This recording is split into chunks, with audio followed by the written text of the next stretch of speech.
On přijde tam ten druhý prej 5. Gol!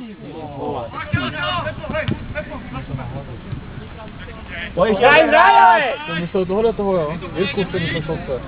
To je ten druhý, co dostal do trest. Ty dostal 3 týdny, jo? Ale co dostal? To jako nedostal on. Teď to dostal jiný, ale on měl jeho číslo. To je nejhrazný. Tak ho nevím.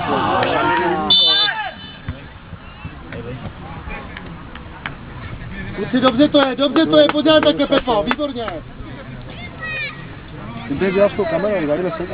No. Já to výborně, pořád natlačený, pořád namáčnutý. No, rozhodčí, my ho máme, my ho dostaneme, jejich hráč ležel. Nemusíme dostat balón. Vyšáku!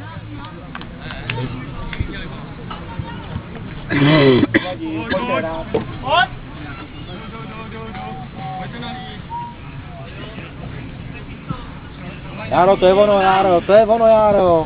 Mám! Hraj!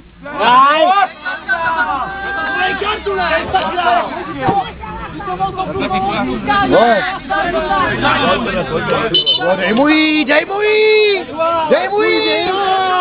klidnej! On si s tebe dělá, takovýhle mladý, on si s tebe dělá, no.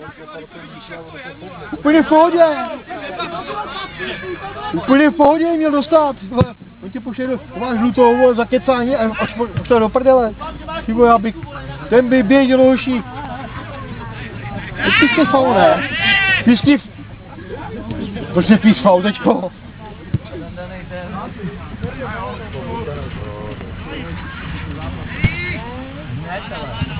Uší takýho klučíka, jako je tady ten, já bych ho vyškolil, ty vole. Jako ty keci to drzo svole naučil. Ty vole! Jasno!